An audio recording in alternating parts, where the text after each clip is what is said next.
Hey, how y'all doing? We're going to like a damn sponsorship dinner thingy for the children. Like a few episodes ago, the dean told her that her scholarship money, the people were like a fraud. Basically, they're fraudulent. They were doing fraudulent things, fraudulent activity, and she ain't got no scholarship no more. I watch men in smart dark suits shake hands, introduce their wives, and make small talk with crystal champagne flutes in their hand. It's not champagne, but it's close. It's like they're from a different world. And can I get you another drink, sir? I turn to see a man who sits at the end of the bar. His gaze trained with short glass with only a drop of amber liquid in it. Yes. How am I do his voice, y'all? Yes. Another whiskey, please. It's kind of feminine. Oops. Oh, his voice is deep and weathered, tinged with the slightest lilt of Spanish accent. I don't know how a Spanish accent. I don't have a Spanish accent, nor do I know how to do that. So, we're gonna make something cute up. Deep and weathered. The bartender nods and turns away to his fixed drink. The man never lifts his gaze from his empty glass. The fine lines of his handsome face crease as he stares. His gaze is distant. I can tell he's not here. The rhythmic swirling of his empty glass only makes me curious about what he could be thinking about. I really don't care. Pay for his drink. Hell no. Leave him alone. Talk to him, girl. We need a sponsorship daddy. Beautiful art gallery, isn't it? I take a moment to take in the vast price space again. Why would you say that?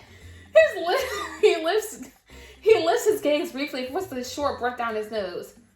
Amusement dances in his eyes, so I can tell by the gentle curl of his lip whatever he finds funny is his own little secret. Yes, it's quite beautiful. He takes his newly made drink with a gracious nod. Keep the change. He leaves a $100 bill on the counter for the bartender, who accepts the tips as if it were normal to receive that amount for one drink. He takes a long pull from the glass and gives me a short nod. Enjoy your night. Oh, damn. Girl, he said, hell no, not you. Hell no. You're not the one, ma'am. And just like that, he's gone. Soon, the gallery is filled with men in chic bow ties and women in floor-length gowns. And what you got on? I'm so embarrassed right now. No time was spared. Once every guest arrived, we were ushered to a banquet hall filled with round tables and outlined with men and women in neat white shirts. My bad.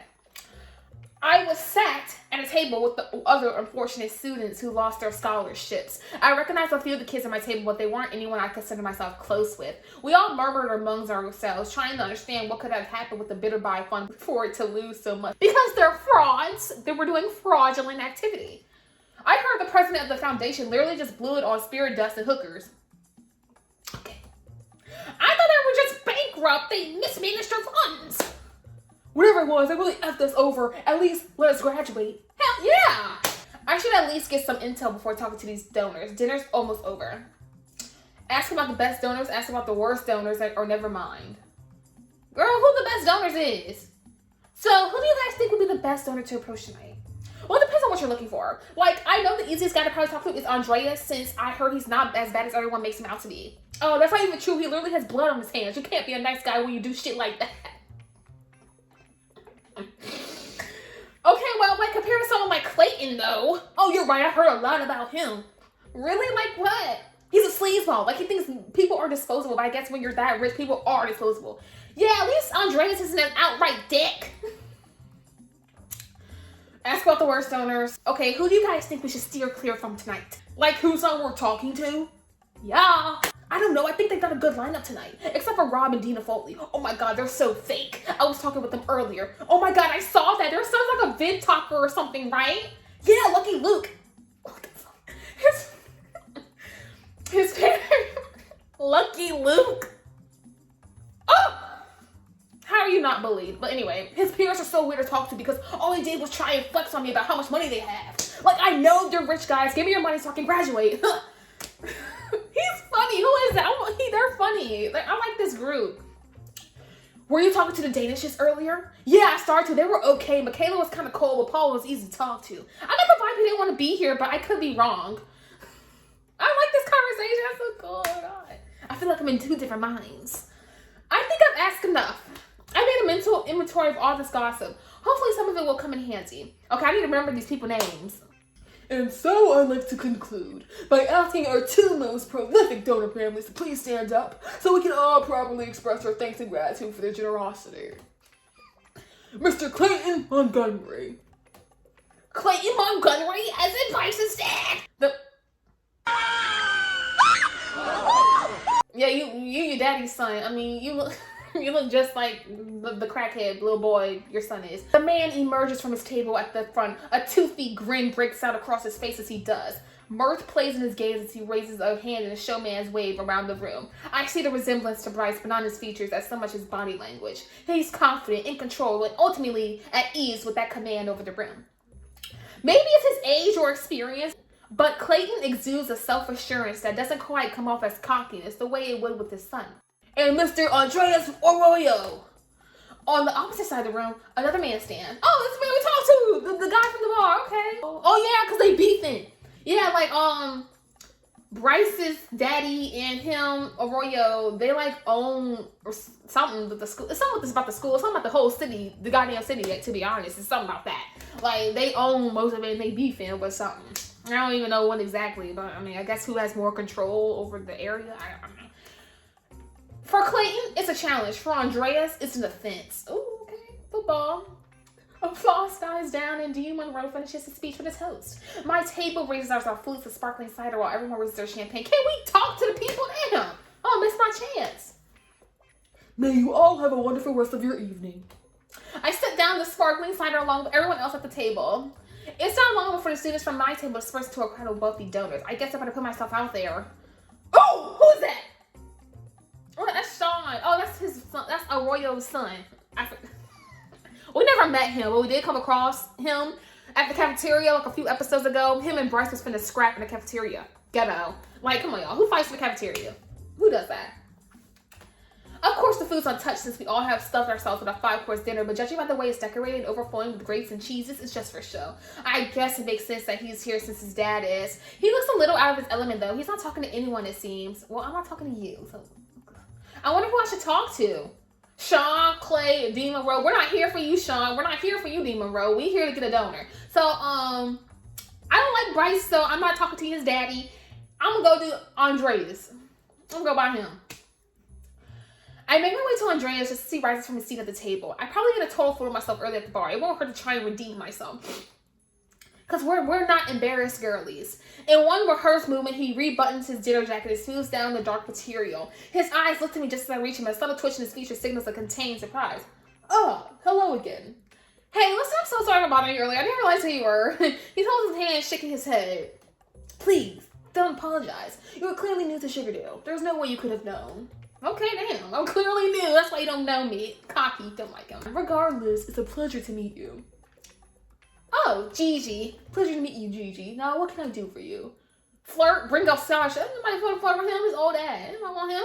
I was wondering if you knew anything about what actually happened with the Bitter by Scholarship Fund. I don't believe I know much more than what the public knows, unfortunately. I must extend my apologies, however. I'm sure the scandal has added unneeded stress for you all. It has, but hey, that's why I'm here to fix that. I suppose it is. So, have you ever sponsored a student before? As a matter of fact, I have. Yeah, his son. His gaze breaks away from mine for a moment. Let's still connect with something or someone just behind him. Alicia? Oh! Well, you're ruining my spotlight. I turn and see Dr. Gray behind me. A subtle expression graces her features when Andreas and I turn to her. Nervous energy ripples off her. It's obvious from her ramrod backstream to the way the small plate she holds nearly slips out of her. Andreas? This is a soap opera y'all used to date? My eyes volley between the two. The tension between them is palpable. Palpable. Palpable. Palpable. I can feel the tightening of the air around us as my hair rises. What a pleasant surprise. I didn't know you were going to be here tonight. He stuffs one hand to his pocket while the other smooths the front of his... Okay, let me talk to somebody else, because clearly he's not interested in me. He's interested in her. Can we go somewhere else, please? I feel like I really shouldn't be here, but the tension is kind of leaving me at the edge of my seat. For the first time all night, I see Andreas' face break out into a full grin. Dr. Gray, however, finds a way to make a smile look like a workout. The most uncomfortable stretch of her lips forms, and I immediately recognize a smile of a woman who is being polite for the sake of getting away as soon as possible. Yes, I am actually on the planning board for donor affairs, and I thought you RSVP'd and you said you wouldn't be attending. There are easily over 200 people here. She hadn't have really been looking out for his RSVP in particular to know that. My son said he has some news to share and wanted to see me, so I made some rearrangements to my schedule and I decided to come. Though you don't seem too happy about that. What? No, I'm glad you're here. I just wasn't prepped or expecting you. They definitely got some history together. Yes, can we walk away? Glad that you could make it, of course. And I see you've already met one of our guests of honor. Her words rush out with a wavering uncertainty as she rests her cold, clammy hand on my back. Her words, her gaze, and her body are all focused on bringing the attention to me. It's strange seeing her suddenly be so interested in me, especially considering she's been indifferent towards me in class up to this point. Just when I think the conversation couldn't get any more uncomfortable, we're interrupted by a fourth party. Ooh. Sean seemingly materializes out of nowhere. A terse politeness hardens his handsome features in a way that is identical to his father's. There's a slight uneasiness in his stance. If I didn't know any better, I'd think he were drunk. Papa, there you are. I thought you were lost to the mijo. Perfect timing. I'd like you to meet Alicia. Sorry, Dr. Gray. Dr. Gray, my son, Sean, and we met before. What are you doing here? Oh, damn. We are back from Sean's drunken, flared question. Sean, that is very impolite. No, it's okay. I'm on the planning board for Donors Affair this year. She speaks in a measured tone, but there's a tightness to it. Is that how you two know each other? No, actually met when she was finishing her doctorate. You know, I really should get back to my duties. Leaving so soon? I like to catch up, Alicia. It's been a while. She don't want to talk to you. She doesn't want to talk to you. Why does Sean look like that? Why his eyes about to roll back to the back of his head?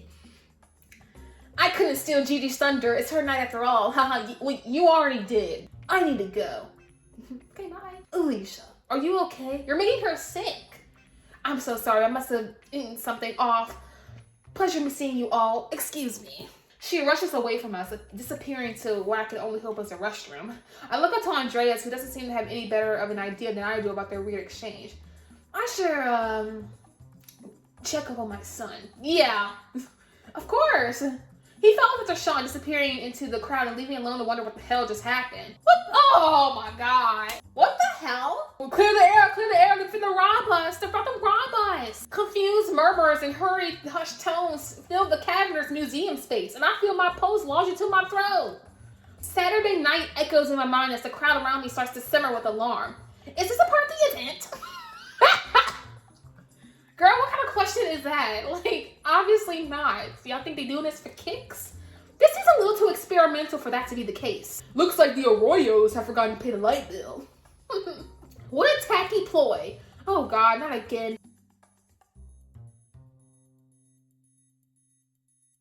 Stepping out into the night reminds me of just how humid it is compared to the frigid air of the museum.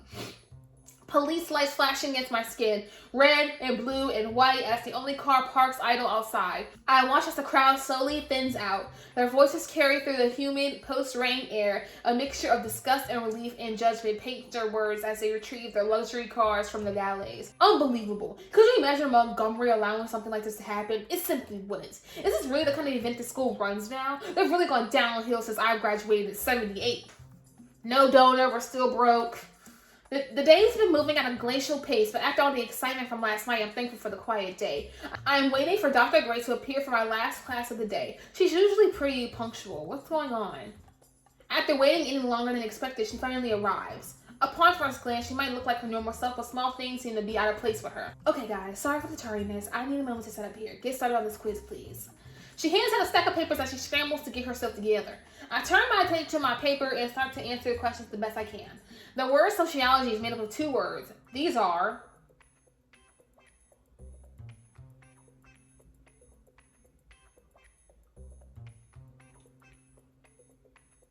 I don't know. Societies and logi. Societia and logistia. Socia and logos. Societies and logi. The mafia is an example of white-collar crime, non-criminal defense, organized crime. I'm so smart. That's so easy. The self develops in the social context and is nurtured by primary groups according to who? What? Child Cooley. I don't know. Ooh, this is how I take all my tests. Saturday is a welcome reprieve in the midst of such a whirlwind week. It's been so nice just to be able to relax. Despite not having my phone, I've oddly been feeling a lot more aware. Not just of my surroundings, but of myself. And I'm not caught up in endless pop me scrolling or stalking my friends' pages. I'm present. It doesn't change the fact that the creep stole my phone. Of course I'd like it back, but at least there's been a silver lining this time about it. Earlier, Ruby ran into me at the student center. She wanted me to go out again, but was still super scared about going out in Honeywood. I don't blame her considering everything that happened last time we were off campus together. She heard about an ABC party on campus tonight, and of course I had no choice in the matter, and I thought it was going to be a regular party until she finally told me that what ABC stood for. Anything but clothes. I'm not going to that. Pick somebody else. After trekking across campus, I finally make it to my dorm. When I step inside, I freeze at the lone sheet of paper sitting on my bed. My heart stutters as I pick it up and read it. Gigi, I scared you. If I wanted you to trust me, perhaps that was not the best way of going about it.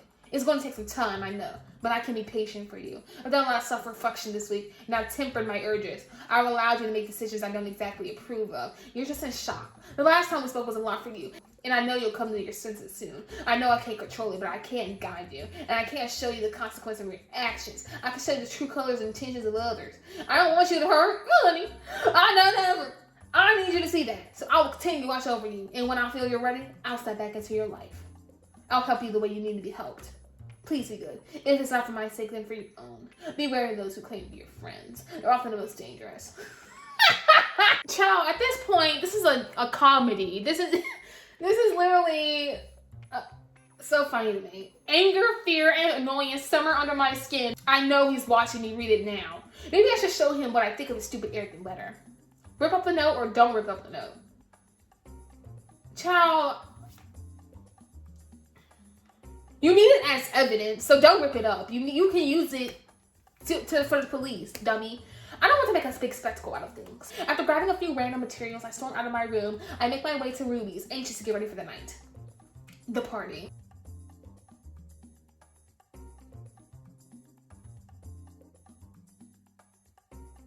What do you mean? I only need to go in for a second. My attention snaps to Trish. She sticks out like a sore thumb, being completely clothed in a sea of near nudity. Desperation settles into her delicate features as she stands before two guys manning the door to the... They're not letting you in. Trish, come on. You know you're not allowed in here. I just need to talk to him. It'll only take a second. You try calling him? He won't answer his phone. Please, guys. I wouldn't show up if it weren't important. Towering over her, they cross their arms. Sorry, Trish. You gotta call him out here. We can't let you in. Clubhouse rules. A vein ridges over her otherwise smooth forehead as her fist clenches by her side. Effing idiots! Stay at the party or follow Trish. Let's follow her. Maybe let's just see what she's up to. I can't find Ruby anyway, so I might as well stay occupied. You're naked though. Can you go find a shirt? We're heading towards main campus, so I can't imagine we're going to Bryce's frat house. But we're not headed towards our own dorm either. I try to predict her next move, but I am surprised when I see her duck into the student union building. We end up in a small cafe space. I always walk by, but never actually visited before. My eyes leave her and take in the cozy atmosphere. Must be a student mic night or something. I didn't know Sugardale had events like this on the weekend. The atmosphere couldn't be any more different from the party I just came from. Everything here feels so warm, calm, unambiguous. I searched the room for Trish, but can't quite find her. Instead, I find the confused, annoyed, judgmental stares of a few students as I slowly walk the perimeter of the space. Yeah, because you're naked. Gigi? April? Don't pay them no mind, hun. Pull up a chair. Like that? She invited me to their small circular table and I quietly settled down beside her. Moments after I sit down, Thomas comes to the table with 2 coffee cups in hand. Thomas, what is he doing here? And with April? Thomas is Blair's stepbrother. I guess they don't really talk or something. I don't know. They didn't have pumpkin syrup, so I just got the standard latte, April. Standard? As in no flavor? Thomas, how am I going to drink an unflavored coffee? I don't know. You didn't ask for anything else. Lord, what am I going to do with you? Have you ever tasted an unflavored latte before? I prefer my coffee black, so no. Okay, well, you're clearly the wrong person to talk to about this because you have no taste. What do you want me to do? Be a gentleman and give me a latte with some flavoring. Some flavor? What do you mean some flavor? There's over 15 different options on the menu. And it's a marvel you came back with not one of them in my drink. Now, I am all about self-expression and everything, but you have got to explain this whole get-up you got going on here. She gestures at my costume with her thick southern twang. Right. It's actually a costume for this ABC party I just came from. ABC party? Oh, right. I was thinking of going to that one, but I came here to support my girlie instead. You didn't see Bryce there, did you? Because he was supposed to be here, you know. I'm not sure. I don't think I saw him. Trish about to sing? I should have stayed at the party. What the hell? He says the new drink in front of April, who takes it with a polite nod. Flavor? Peppermint. Peppermint? The leaves ain't even hit the ground yet, and they're serving Christmas flavors. If you don't like it, you're free to get up to get your own. Oh, you're such a grown. I hold back a chuckle seeing someone talk down to Thomas like this is funny, but the fact they're arguing like an old married couple is a whole new level of comedy. You should have offered to get Gigi something, you know. Oh, I'm alright, really. You sure? She says she's fine, April. Okay, damn, Thomas, just say you're broke. Just say you're broke. It's okay. Without either of us even saying a word, April leans over to Thomas and explains my state of undress. She just came here from a costume party. Now, be nice. I didn't say anything. You can just say as much with a look as you can with words. Mind your eyes. Seeing the two of them together couldn't be any more confusing. Their personalities, or at least what I know of them, don't seem like they mesh well at all. Yet here they are hanging out on a Saturday. How do y'all know each other? Oh, last year I had the roughest time on my chemistry seminar. Thomas is actually the TA for my class. I go and visit him so often, I just became a regular visitor. Oh, that's so nice. It was even nicer when I found out Thomas was certified genius, and he was able to help me with all my classes. That's when I suggested Trish start coming, and we all just kind of became this happy little nerdy study group family. So are you guys like dating or what? Hell no. Oh, good heavens no. Thomas and I are not dating or anything like that. I got enough sugar in my lemonade, I could give half the state diabetes. Huh? Oh, bless your heart, honey. I'm gay, and Thomas is straight. Well, we all knew that. Maybe if you weren't straight, you dressed better. April's funny. I like her. I'm just teasing you. You dressed fine for a future doctor. Have you guys seen Trish? I know she went looking for bites, but she should be back by now. I know her slot's coming up soon. Trish is performing tonight. She sure is. Her debut performance as a poet. I'm glad she's getting back out there. The girl needs it. I'd rather hang out with Phil than Ruby and Blair put together. Flirt with April, flirt with Thomas, or keep enjoying the show. I'm not interested in any of y'all. In this moment, I feel at ease. It's nice to just hang out and just have a good laugh.